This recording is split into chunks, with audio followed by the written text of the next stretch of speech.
Hey, it's Drybear. Welcome back to another starter class guide for World of Warcraft Dragonflight. Today, we'll be continuing with the Warlock, ranged DPS spec, one of the most unique classes in the game. And today we'll cover the 3 specs that Warlock has. We'll give you a talent build that you can import directly into your game, so you can use at level 60 and start leveling, or even at level 10. Start leveling up your Warlock with any one of the specs, and we'll go over a class overview on what makes the class unique and how to play it. If you like the format and you like to see the other classes, I do have class guides on the other classes in Dragonflight, as well as 2 class videos that help you select what class to play. The first is a meta discussion on what classes gained and lost going into Dragonflight, and the second is based on your preferences, which class you might like best in Dragonflight. Both of those videos are linked down below in the description. And of course, if you have any questions or comments for me, you'll find me live every single day on twitch.tv/Drybear. Come by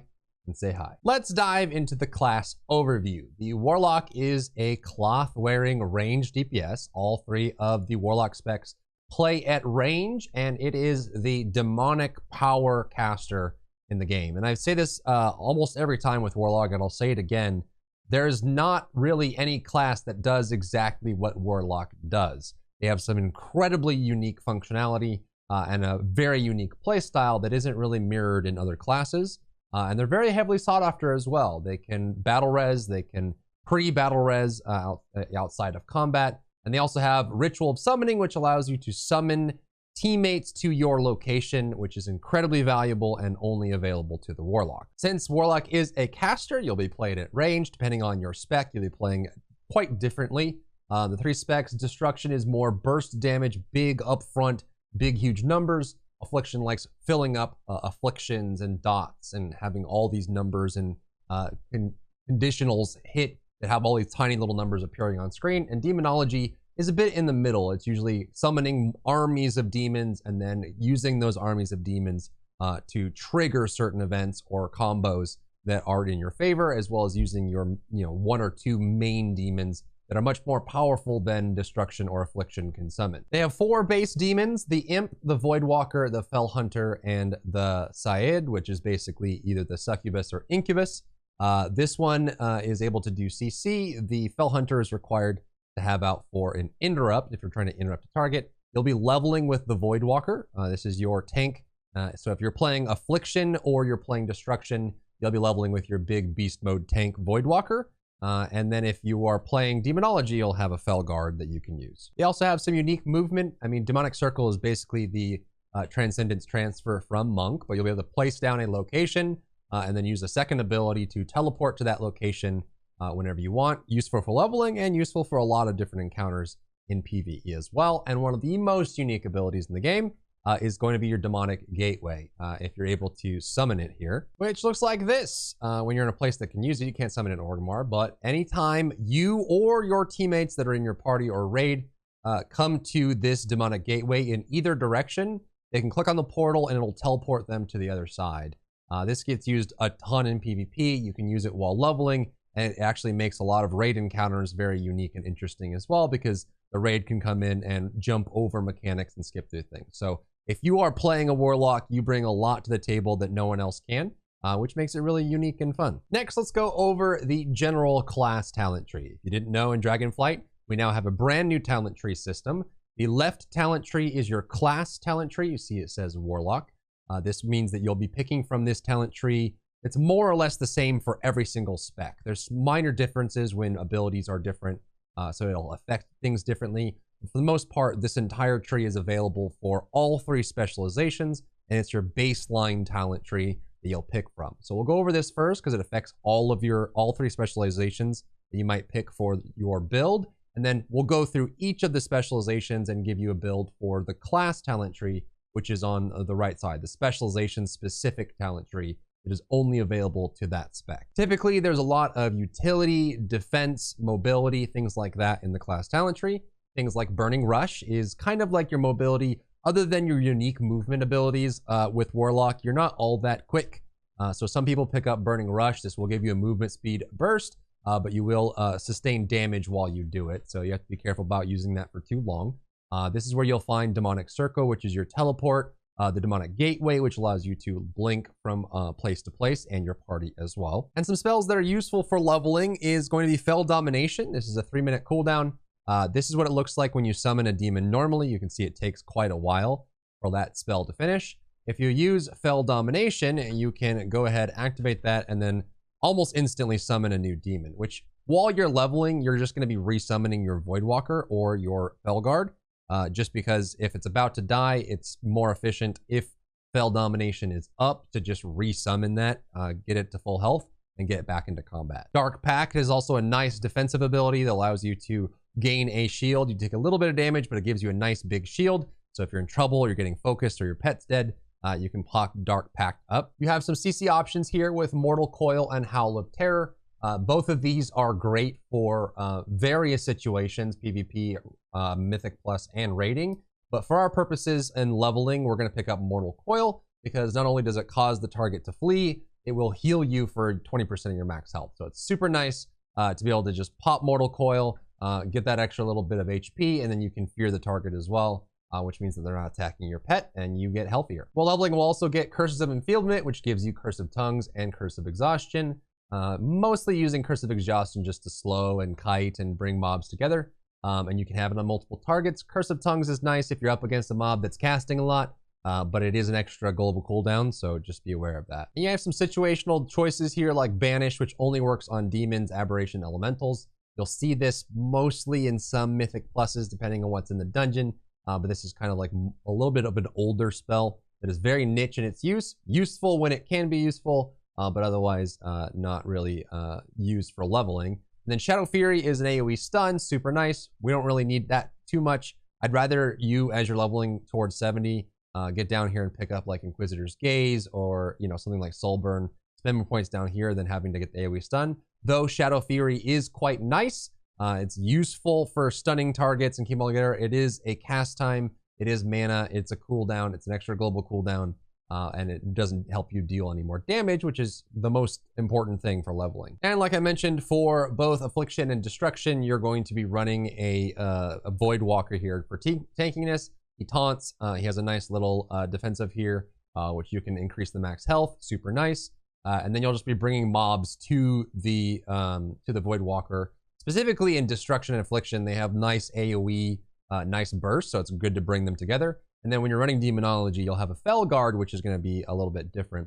You do have a health funnel here. It doesn't do a crazy amount of health, and it does sacrifice your health, so you can do health funnel into Mortal Coil to heal yourself back up, or you can do like a life drain just to keep yourself healthy. But again, if you have Fell Domination up, it might be better to just activate that and instantly resummon your Voidwalker, get them to full health, and keep yourself moving. It's all about pacing while you're leveling. Now let's go through each of the 3 specializations and give you a leveling build for them.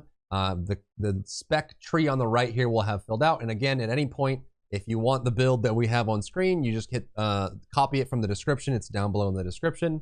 And all you have to do is hit import in game, take the string that's down there, give it a name, and you've got this exact build into your game. Starting with Affliction, the bane of my existence as a healer in arenas, but they are the dot master. They have tons of different spells that they can stack things up, a lot of dots. They recently, in the last few expansions, picked up Dark Glare, super cool ability. It is a talent, so you don't always have it. And they did get Soul Rot as well in Shadowlands, which they're gonna keep. But for the most part, they just have dot upon dot upon dot upon dot upon dot upon dot. And they can stack them all up, they can detonate them, they can spread them away, they can cause all kinds of crazy nonsense. And it's super fun for leveling because you can bring everything into your Voidwalker, throw a bunch of dots, and then you can use things like Seed of Corruption, which can detonate and then cause multiple detonations and cause these crazy AoEs, which is super fun.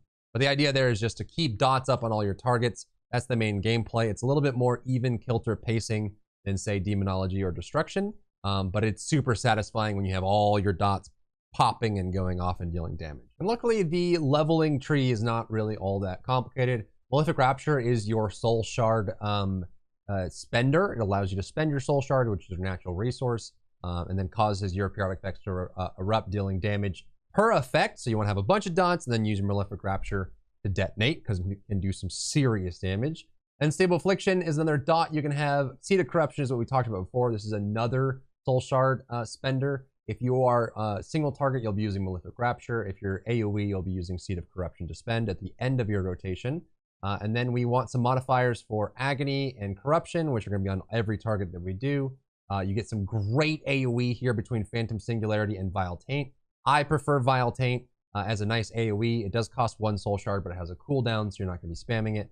And then Phantom Singularity is also nice, gives you some healing, but I think Vile Taint is a little bit more effective for leveling. And we will be picking up Soul Rot as well. This is the Night Fae Covenant ability from Shadowlands, and it's super good. It has a cooldown on it, but what it'll do is it'll just does a main damage to the main target, and then it affects other targets with a dot as well. And then when you drain life from that main target, it will drain from all up to 4 targets that have Soul Rot on them. Super useful for keeping yourself alive. On a 1-minute cooldown, it does damage, it does AoE damage, it gives you drain life to heal yourself, which does more damage. It gives you another damage over time effect. So it just all synergizes really well and makes leveling a breeze. If you really want to, it can help increase your single target damage. You can pick up Haunt, relatively short cooldown. It's another dot that does damage amp on it. And if the target dies, you get the cooldown back, though it's not really that long of a cooldown anyway. It can be useful for leveling, but I don't think it's like a compulsory thing. It's not required. And for rotation, it's super simple. Like I said, it's very casual. It's very straightforward. Get your Voidwalker out. Make sure he's taunting and doing AoEs. If you need to, you can use your Command Demon ability, get a little bit more HP out of that, and then keep him alive, and then summon him with Fell Domination to keep him going. And just stack everyone together. It's super useful. It's like, you know, Moonkins can do. You have a really easy rotation with Corruption being instant, one of your dots, and then Agony being instant, one of your dots. And so if you're running around and you see mobs, you can just go ahead and just throw Corruption on each of them, grab another one, grab another one, grab another one, bring them all together, bring him on top of your Voidwalker so he can do AoE and bring him on top of that. And then just make sure each target has Corruption on it, Agony on it, and then put Unstable Affliction as well. And that's your core dot set. Then you just want to go through and start using any of the talented options that you have. This includes Soul Rot. Throw out the Soul Rot for extra AoE damage or single target. Super nice. If you're running Haunt, you want to put that out as well. And then if you are running Vile Taint, which I recommend, you want to throw that out on top of it as well. So it gives you just a whole bunch of stuff going on. All this damage. You see the numbers popping up. This is kind of the basis of Affliction gameplay. Then if you have Soul Shards, which is your passive resource here, if you have it and it's single target, throw out Malefic Rapture until you're out of Soul Shards. If it's not single target, then we're going to use up our Seed of Corruption here, which is our AoE Soul Shard spender. And again, you just want to, once you have everything dotted up and you have them on top of the Voidwalker, just throw out all of your Soul Shards, burn them down. And then if you're left over, Drain Soul. This is if you don't need HP, you don't need anything else, everything's dotted and dying. Pop the Drain Soul. The reason this is great is it will do some damage, but and it's increased at low HP, so it's kind of like your Execute. But if they die while you're draining their soul, you get a Soul Shard, so it can help you for the next pull. So that's just it. You're just stacking up the dots, running across, get them all dotted up, use up all your talented cooldowns, make sure your Voidwalker is healthy, use your Drain Soul, execute, go on to the next one. Super easy. Next, let's talk about the pet-focused build, Demonology. This one's relatively new. It's in the last few years, maybe 4 or 5 years that we got Demonology. I don't remember exactly what expansion brought it in, but it is a rework, and it is very demon pet-focused. One of the differences here is that we're going to have the Felguard, obviously. This will replace the Voidwalker, and not only is he super tanky and beefy, but he's got crazy damage. He can do whirlwinds. He's got all kinds of things going on. So he's kind of like a strong basis for the Demonology build. But on top of that, you have all these other pets. So you have temporary pets for Demonology, and then you have your permanent pet with the Felguard.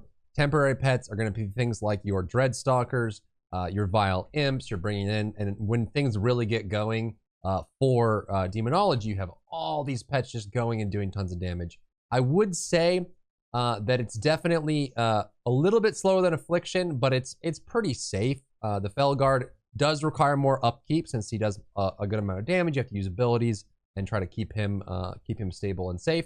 But it's a super unique playstyle. If you want to try Demonology, it's a fun one to get into. But you have tons of AoE options in this build. Well, you can start with the Felguard, who's going to have things like Guillotine. Guillotine, crazy strong. Allows him to throw his axe to a location, which pulses damage. And when he's not using his axe, his melee punches do AoE as well. So you can see him just kind of go into town, get a bunch of mobs together, blow them all up. You're good to go. There's a lot of really cool ways you can use him to do some AoE. You also have Implosion, which you'll want to use when you have anywhere from 3 to 6 wild imps. So you'll be summoning imps, making sure you have a whole bunch of them. And once you have enough imps, then you just go ahead and activate Implosion. They'll go in and Suicide Bomb and do a bunch of AoE damage. So between those two, you have plenty of AoE, which is nice. But not only that, base kit for the Felguard is going to be Fel Storm, which is a Blade Storm effect. You can have this on auto cast if you'd like.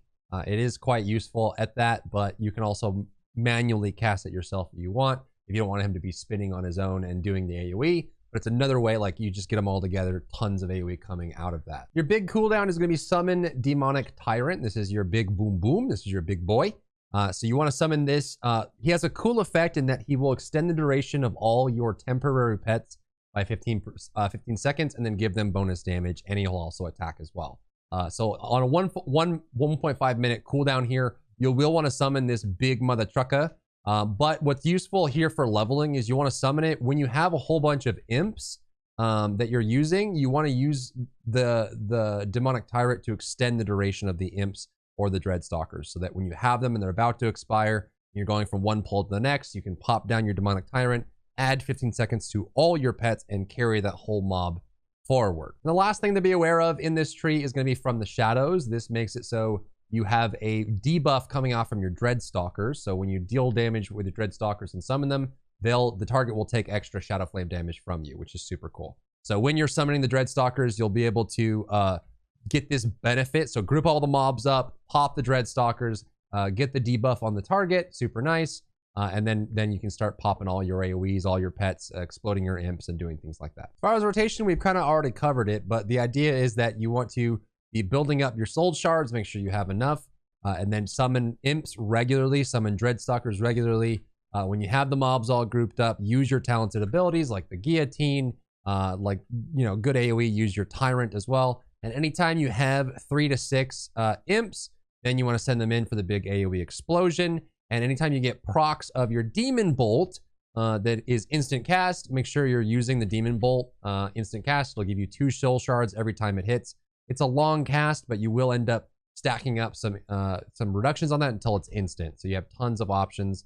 And then you can, instantly resummon your Felguard if he gets low. You can funnel HP into him. He's a little less taken than the Void Stalker, but he does way more damage, and he has a lot more going for him, which is cool. And again, if you want the build, you can go in and copy in the description. There'll be a string that you can copy that, go in game, hit import like this, go over, type it in like right there, give it a name, and you've got yourself a build. And lastly, let's cover Destruction. Super fun build, even more fun in PvP. Destruction is like closer to like a mage in that they are more casted. They have it's like a ranged caster. They focus on the destruction magic, fire, fel energies, things like that. And they have a lot of really cool ways to utilize them, but they play more like a traditional caster would. You can even do things that get rid of your summon if you really want to. Their big summon is the Infernal, which is a big cooldown. Summons Infernal, but he has, Immolate, a bunch of damage coming out. And then one of the cool things that was added for Destruction is the Havoc spell, which marks a target, and then your single target spells also strike the Havoc victim for a little bit less. This made Destruction a lot more viable in raids, but it means that when you shoot one target, it's also going to hit your Havoc target, which duplicates your spells, gives you a nice little way to split damage on top of everything else. And what's cool about Destruction is it's not really overly complicated either. It's quite straightforward. The rotation is very simple. For the tree here, you're going to want to get Rain of Fire, nice little AoE, super useful. You can stack this up as well and get multiple. And then you also want to get Cataclysm. It's another way to do AoE. So you can see the synergies here. You obviously can pop that. You can get your Summon Infernal out, and then you want to pick up your Havoc here to split damage when you have 2 big beefy targets that you want to burn down. Super useful. Then you also have Channel Demon Fire. This one is I would consider this more single target than anything else. It does split, but it's almost like Arcane Missiles. The concept of it anyway. you're using it to deal damage to a single target or like a small number of targets. But it's a short cooldown, 19 seconds with the reductions, so you can just pop that up and start burning down the targets. Yeah, it's the same amount of damage regardless, so you can pop it however you want. And that's basically it. You want to pull really big when you have your Infernal. Don't underestimate how powerful the Infernal is. Drop that down when you get a really big pull. But when you're talking about normal pulls, get your Voidwalker out just like you would with anything else. Put Immolate on the big target so you have the dot there. And if you have Soul Shards, you want to be dumping your Chaos Bolt. So burn that down, get those big shots out of there. If you don't have Soul Shards, you can use the instant for the Rain of Fire as well for AoE. But if you don't have Soul Shards, pop up your Conflagrate and spend it on Incinerate just to build up the Soul Shards. Then when you have enough Soul Shards, then you just want to, dump those down and you're good to go. And then boom, and you just rotate through. Then use whatever cooldowns you have available. Rain of Fire, Cataclysm, you'll get instant procs of this. Super useful. And then you want to do your Channel Demon Fire as well while you have this on the target. And that's it for Warlock Starter Guide. Remember, these are all leveling builds that help get you up to 70. Meant for people that are trying the class for the first time or they're rotating over to a new class and just want to jumpstart going in. Remember, you can always copy these strings, import them into game, give them a name, and you're good to go. So if there's other guides you're looking for out of me, let me know in the comment section. If you're playing Warlock in Dragonflight, let me know as well. I want to see how many Warlock players are out there. And if you are, which spec are you choosing? I think Warlock actually has a good spread between all three specs of just them being unique and different. And they attract different kinds of players. So that is it. Remember, as always, if you have any questions or comments for me, you'll find me live every day on twitch.tv/Drybear. I look forward to seeing you there. Happy hunting, happy questing, happy leveling. Good luck in Dragonflight, and I'll see you in the next one. If you enjoyed yourself today, leave a like down below. You can support me and my work on Patreon and view Patreon exclusive content, link in the description. Thank you so much for tuning in, and I'll see you in the next one.